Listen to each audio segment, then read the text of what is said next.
Good afternoon, নমস্কার, আসসালামু আলাইকুম, তুমকা। আজকে যে বিষয়টা নিয়ে কথা বলবো, সামাজিক মাধ্যম ফেসবুকে একটা পোস্ট, একটা ভিডিও আমার সামনে এসেছে। সেই বিষয়টা নিয়ে আজকে কথা বলবো। যিনি একজন লোক, একজন ভদ্রলোক, জানি না ওনার বাড়ি কোথায়, সামাজিক মাধ্যমে এসে নিজেকে অনেক মানে স্বঘোষিত অর্থনীতিবিদ, স্বঘোষিত আপনার রাজনীতিবিদ, মানে পলিটিক্যাল অ্যানালাইসিস স্বঘোষিত। উনি নাকি রাজনীতি নিয়ে আলোচনা করে, প্লাস আপনার নিজেকে ইতিহাসবিদও বলে। তো ওনার নাম ননী গোপাল দেবনাথ। ননী গোপাল দেবনাথ ওনার নাম। উনি গতকালকে সম্ভবত একটা ভিডিও করেছে, যেখানে বলছে যে এডিসি হলো একটা পাপ, এডিসিকে দরকার নেই ত্রিপুরাতে, মানে স্বশাসিত জেলা পরিষদ ত্রিপুরাতে দরকার নেই, এটা একটা ত্রিপুরার পাপ। একটা লোক কি করে, একটা লোক কি করে সংবিধানের ঊর্ধ্বে কথা বলে? এডিসি তো 6 শিডিউল এরিয়ার যেটা আছে সমস্ত ভারতবর্ষে সংবিধান স্বীকৃত, এটা অসাংবিধানিক কিচ্ছু নেই। সংবিধান স্বীকৃত করে দেশের সরকার সেই এডিসি বানিয়ে দিয়েছিল। সেই এডিসিকে উনি পাপ বলছে।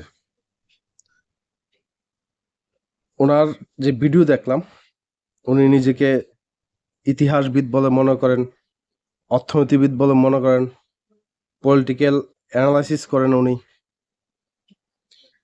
মিস্টার ননী গোপাল দেবনাথ, আপনাকে আমি বলি, শুনুন আপনি মন দিয়ে। আপনি যদি নিজেকে নিজে ইতিহাসবিদ মনে করেন, আপনি যে কথা বললেন যে ত্রিপুরার কোনো রাজা মুদ্রা চালাও করেনি, ত্রিপুরাতে কোনো রাজা মানে মাণিক্য বংশ, মাণিক্য ডাইনেস্টি কোনো মুদ্রা প্রচলন করেনি। আপনি যদি ইতিহাস জেনে থাকেন, কোন দেশের ইতিহাস সেটা আমার জানা নেই, বাংলাদেশের না তৎকালীন পূর্ব পাকিস্তানের ইতিহাস সেটা আমার জানা নেই। যদি ত্রিপুরার সত্যিকারের ইতিহাস জানতেন, আপনাকে আমি বলে দিচ্ছি, রত্নমাণিক্য, আপনি নাম শুনেছেন? না শোনার কথা হয়তো আপনার মতো লোক। ওই রত্নমাণিক্য ত্রিপুরাতে, মানে মাণিক্য ডাইনেস্টি যে রাজা ছিল রত্নমাণিক্য, সেই রত্নমাণিক্য তার নিজস্ব মুদ্রা চালু করেছিল 1468 খ্রিস্টাব্দে। কত খ্রিস্টাব্দে? 1468 খ্রিস্টাব্দে রত্নমাণিক্য তার নিজস্ব মুদ্রা চালু করেছিল। চেক করে নেন আপনি। আপনি নিজেকে ইতিহাসবিদ বলেন না? চেক করে নেন আপনি। নিজস্ব মুদ্রা চালু করেছিল। আর সেই রত্নমাণিক্যর রাজধানী কোথায় ছিল জানেন? বর্তমান উদয়পুরে। তখন উদয়পুর নাম ছিল না, রাঙ্গামাটি ছিল। উদয়পুর থেকে সামান্য দূরে রাজনগরে এখনো পুরাতন রাজবাড়ি আছে, সেটা রত্নমাণিক্য রাজবাড়ি। এইখান থেকে ত্রিপুরা চালাতো। যেটা চট্টগ্রাম, বর্তমান চট্টগ্রাম না, সেটা মাণিক্য ডাইনেস্টি, মাণিক্য বংশ দখল করেছিল বাংলার রাজাদের কাছ থেকে। কিন্তু হ্যাঁ, বেশি দিন দখল রাখতে পারেনি।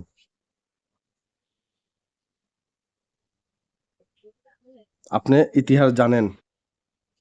দ্বিতীয়ত, আপনাকে আরেকটা ভুল ধরিয়ে দিই। আপনি তো ইতিহাসবিদ নিজেকে মনে করেন, স্বঘোষিত। আপনি কি বলেছেন? Tripura is a part of Bangadesh. আমি আপনাকে বলি, Tripura is never part of Bangadesh. Bangadesh that means southern side of present West Bengal and present Bangladesh area. What is Bangadesh? জানবেন আপনি বঙ্গদেশ কোথায় থেকে আসলো? ব্রহ্মপুত্র, যে নাম শুনেছেন ব্রহ্মপুত্র, গঙ্গা ব্রহ্মপুত্র, ওই ব্রহ্মপুত্র গঙ্গা অববাহিকার দুপাশের যে সমতল অঞ্চল ছিল, সেই সমতল অঞ্চলে যারা বসবাস করত, মানে বর্তমান যে ওয়েস্ট বেঙ্গল আছে, নদিয়া, আপনার তো নাম শুনেছেন নদিয়া, সেই নদিয়া ডিস্ট্রিক্টেই পড়তো বেশিরভাগ অংশটা, সেই খুলনা নিয়ে পুরো বর্তমান বাংলাদেশে ব্রহ্মদেশ, সেটা বঙ্গদেশের। বুঝলেন? ইতিহাসবিদ কোথায় থেকে এসব পান আপনি? নিজেকে বড় ইতিহাসবিদ মনে করেন। আপনাকে আরেকটা ইতিহাস বলে রাখছি, হয়তো আপনি জানেন না, আমি দেখিয়ে দেব আপনাকে, যদি চ্যালেঞ্জ করবেন মনে করেন আপনি। ভারত স্বাধীন হয়েছিল 1947 সালে, তখনও ত্রিপুরা স্বাধীন ত্রিপুরা ছিল, স্বাধীন ত্রিপুরা ছিল। তখন ত্রিপুরা মার্চ করেনি ইন্ডিয়ার সাথে, কাশ্মীর মার্চ করেনি ইন্ডিয়ার সাথে, হায়দ্রাবাদ মার্চ করেনি ইন্ডিয়ার সাথে, আর ত্রিপুরা সবসময় স্বাধীন ছিল। ইংরেজরাও পরাধীন করতে পারেনি ত্রিপুরাকে, মুঘলরা ত্রিপুরাকে পরাধীন করতে পারেনি। এত বড় শাসক ছিল মুঘলরা, আপনি জানেন? ইংরেজরা কত অত্যাচার করেছে সমস্ত ভারতবর্ষে, কিন্তু ত্রিপুরা স্বাধীন ছিল। তার সবচেয়ে বড় প্রমাণ বলে দিই আপনাকে, যদি আপনি এইখানে স্থায়ী বাসিন্দা হয়ে থাকেন, আপনাকে বলে রাখি, 1947 সালের পরে 1948 বলুন, 1949 বলুন, 1950 বলুন, ত্রিপুরাতে যে ডাক যোগাযোগ ব্যবস্থা ছিল, যে রেভিনিউ সিস্টেম ছিল, রেভিনিউ স্টাম্প, বা আমরা আজকে যারা দলিল বলি, দলিল, সেই দলিল আপনি দেখে নেবেন। 1950 সনের যে সরকারি দলিল, রেভিনিউ, সেইখানেও রাজাদের মাথা ছিল এই রেভিনিউ স্টাম্পে, উপরে লেখা থাকতো স্বাধীন ত্রিপুরা। 1949 সন, 1950 সনের সেই রেভিনিউ স্টাম্প বলুন, দলিল বলুন, সেইখানে স্বাধীন ত্রিপুরা লেখা থাকতো, মাথা থাকতো রাজার মাথা। আপনাকে আমি দিয়ে দেব, আপনি চিন্তা করবেন না। তো ভুল ভাল তথ্য দিবেন না। নিজেকে যদি মনে করেন এতই বড় ঐতিহাসিকবিদ, সেটা ত্রিপুরার ইতিহাস না, রাজমালা পড়ে নেন, পেয়ে যাবেন আপনি। আর আপনি কেন এডিসিকে ভাঙতে চান? এরা কি দেশের বাইরের মানুষ? আপনি যে কথা বলছেন, আপনি যদি ইতিহাস জেনেই থাকেন মাননীয়, আপনাকে বলে রাখি, ভারত স্বাধীনতার পরে আজকে যেই রাজ্যগুলি, কয়টা রাজ্য আজকে? স্বাধীনতার পরে কি এতটা রাজ্য ছিল? সময়ের প্রয়োজনে রাজ্য বেড়েছে, বাড়বে না হয় আরেকটা রাজ্য। কি হলো? আপনার তো মনে দুঃখ কেন, এত কষ্ট কেন আপনার? সেটা তো দেশের বাইরে কেউ বলে না, বলছে না যে আমি চাইনার সাথে যাব, বলছে আমি এই দেশের অঙ্গ থাকবো। আলাদা রাজ্যে দেশ আমাকে, সংবিধান আমাকে দেয় মান্যতা। কি হলো আপনার? আপনার কেন এত জ্বলে? আর যেটা বলছেন ট্যাক্স নিয়ে, আপনি তো অর্থনীতিবিদ, আপনাকে বলে রাখি, ট্যাক্স শুধু আপনি পে করেন না, এই রাজ্যের 40 লক্ষ মানুষ ট্যাক্স পে করে। এই রাজ্যের নিজস্ব কোনো উৎপাদন নেই। জানেন ত্রিপুরার সবচেয়ে বড় শিল্প কি? রাবার শিল্প। ত্রিপুরার সবচেয়ে বড় ইন্ডাস্ট্রি কি? Rubber industry. কোথায় হয় সেটা? সমস্ত এডিসিতে। এই রাবার শিল্প সমস্ত এডিসিতে হয়। ত্রিপুরার দ্বিতীয় আরেকটা বলুন আপনি, যেটা ত্রিপুরার বড় শিল্প। ওএনজিসি জানেন কোথায় হয়? সব এডিসির মধ্যে। ওএনজিসির যত কাজ, ডেভেলপমেন্ট, সব ওএনজিসির মধ্যে হয়। কি বলছেন মশাই আপনি ভুলভাল? ট্যাক্স শুধু আপনিই দেন? আপনি যখন 1 কেজি চাল 50 টাকা দিয়ে কিনতে যান, কোনো একটা এসটি ক্যাটাগরির লোক, আদিবাসী লোক, কোনো ট্রাইবেল লোক যায়, সেটা 30 টাকা হয়। আপনি যখন একটা শার্ট কিনতে যান, একটা গেঞ্জি কিনতে যান মাননীয় মশাই, আপনি 500 টাকা দিয়ে কিনেন। এসটি লোকেরা কি সেটা 300 টাকা দিয়ে কিনে নাকি? আপনি যখন গাড়ি কিনেন, একটা 10 লাখ টাকা দিয়ে গাড়ি কিনেন, শুধু তো আপনি ট্যাক্স পে করেন আপনার কথা অনুসারে। ট্রাইবেলরা তো কোনো ট্যাক্স পে করে না, তাহলে তার সেই গাড়িটা তো 7 লাখ টাকা হওয়ার কথা। কত পার্সেন্ট ট্যাক্স আসে জানেন আপনি? আপনি তো অর্থনীতিবিদ। কত পার্সেন্ট স্টেট পায়, কত পার্সেন্ট সেন্ট্রাল পায় জানেন আপনি? এই রাজ্যে 40 লক্ষ মানুষ ট্যাক্স দেয় মাননীয়। আপনি যেমন রোড ট্যাক্স দেন, ওই একটা ট্রাইবেল লোকও চলতে গেলে, গাড়ি কিনতে গেলে তার বাইক বলুন, গাড়ি বলুন, তেও ট্যাক্স দিয়ে কিনে, 1 টাকা আপনার থেকে কম নেয় না। আপনি একটা যখন টুথপেস্ট কিনেন, একটা ব্রাশ কিনেন, একটা সুই কিনেন, আপনি যেমন ট্যাক্স পে করেন, জিএসটি পে করেন, ওই ট্রাইবেল লোকটাও জিএসটি পে করে। ত্রিপুরাতে শিল্পপতি বলতে কেউ নেই। একজন লোক দেখাতে পারবেন না যে ত্রিপুরাতে শিল্পপতি আপনি।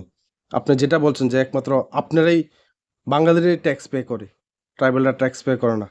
আছে ত্রিপুরাতে কোনো শিল্পপতি? নেই। বাইরের থেকে জিনিস আনে, সেগুলিকে, হ্যাঁ এটা সত্যি কথা যে বাঙালিরাই বেশিরভাগ ব্যবসা বাণিজ্য করে, বাঙালিরাই বেশিরভাগ ব্যবসা বাণিজ্য করে, সেটা আমিও মানি। কিন্তু আমি ব্যবসা করি, দ্যাট মিনস এমন না যে আমি সব ট্যাক্স পে করি। আমার থেকে যে জিনিসটা কিনে সেও ট্যাক্স পে করে।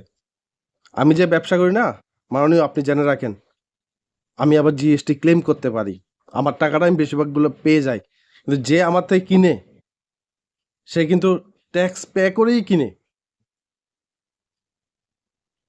সুতরাং আপনার অর্থনীতি আপনার কাছেই রাখুন। আলাদা একটা রাজ্য হলে সবার জন্য মঙ্গল। কেন হবে না? আসামে আছে না? আসামও তো আছে।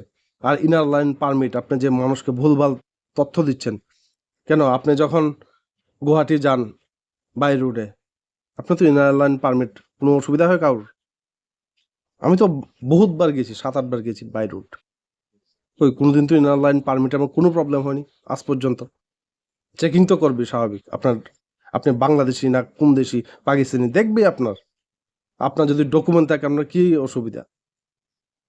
এসব ভণ্ডামি বন্ধ করুন। বাঙালি ট্রাইবেলের মধ্যে দাঙ্গা লাগানোর চেষ্টা বন্ধ করুন। আপনার যে কথাগুলি বললেন, মানে যারা এডিসিতে থাকে তারা বুঝি সব নেশাখোর, তারা বুঝি সব পাপী। কি করে আপনি এই কথা বলতে পারলেন? এডিসিতে 14 লক্ষ মানুষ নেশাখোর, এডিসি 14 লক্ষ মানুষ পাপী, তারা আদিম মানুষ। এডিসি 14 লক্ষ মানুষ। মশাই ভদ্র হন, ভদ্র হয়ে যান। যদি ইতিহাস না জানেন, অর্থনীতি না জানেন, আসেন কোনো এক সময় মশাই সময় করে শিখে যান। আপনার এই ভণ্ডামি ইতিহাস, এই পূর্ব পাকিস্তানের ইতিহাস, বাংলাদেশের ইতিহাস সেইখানে রেখে আসুন। ত্রিপুরার ইতিহাস পড়ুন মশাই। 500 বছর জোরে জোরে চিল্লিয়ে চিল্লিয়ে বললেন না, 500 বছর আগে, 500 বছর আগে। আমি আপনাকে 1400 সনের কথা বললাম, যেখানে রত্নমাণিক্য, আজকের থেকে 600-650 বছর আগের কথা বললাম। সুতরাং ইতিহাসকে বিকৃত করবেন না, আর দাঙ্গা লাগানোর চেষ্টা করবেন না। আপনার মতো লোকদের কারণে আজকে রাজ্যের এডিসি পিছিয়ে আছে। এই আপনার মতো লোকরাই এডিসিকে সব থেকে শিক্ষা, স্বাস্থ্য সব দিকে বঞ্চিত রেখেছেন। আপনার মতো মানসিকতার লোক মশাই। কেন ত্রিপুরা যে বাজেট তার শুধু 2% পায় এডিসি? কোনদিন কথা বলেছেন? 100 টাকা যদি বাজেট হয়, কেন 2 টাকা এডিসি পায়? এখানে তো 30% মানুষ থাকে, আপনিই বললেন। তাহলে 30 টাকা যাওয়ার কথা, কেন 2 টাকা দেয়? কেন কথা বলেন না এটা নিয়ে? শুধু নিজের স্বার্থটাই দেখেন না। এসব ভণ্ডামি বন্ধ করুন মশাই। আপনাকে চ্যালেঞ্জ করি, যদি ইতিহাস জানতে হয় ত্রিপুরার, আসেন আপনি, আপনাকে আমি শিখিয়ে দেব ত্রিপুরার ইতিহাস। রাজমালা বই আমার লাগবে না, এসব ছাড়েন আপনি। আপনি কোথায় থেকে ইতিহাস শিখলেন? এত বড় অর্থনীতিবিদ আপনি। ত্রিপুরা রাজ্য হয়তো নতুন একটা নোবেল পাবে আপনার মাধ্যমে অর্থনীতিতে। আপনি ট্যাক্স শিখান মানুষকে। আরে মশাই, ট্যাক্স কত পার্সেন্ট হয় জিএসটি সেটি আপনি জানেন না? কত ধরনের ট্যাক্স হয় জিএসটিতে, কি কি জিনিসে কত পার্সেন্ট ট্যাক্স সেটি আপনি বলতে পারবেন না? আপনাকে চ্যালেঞ্জ নিচ্ছি মশাই। ত্রিপুরার সুই থেকে আরম্ভ করে গাড়ি পর্যন্ত কোনটাতে কত পার্সেন্ট ট্যাক্স সেটা আপনি জানেন না? আগে জেনে নেন, তারপর নিজেকে নিজে অর্থনীতিবিদ বলবেন। সেটা বন্ধ করুন। এ রাজ্য শান্তির রাজ্য, আমরা একত্রে বসবাস করে আছি যুগ যুগ ধরে। আপনার মতো কিছু ভণ্ড লোকের কারণে এই রাজ্যটা অশান্তি হয়। আসসালামু আলাইকুম।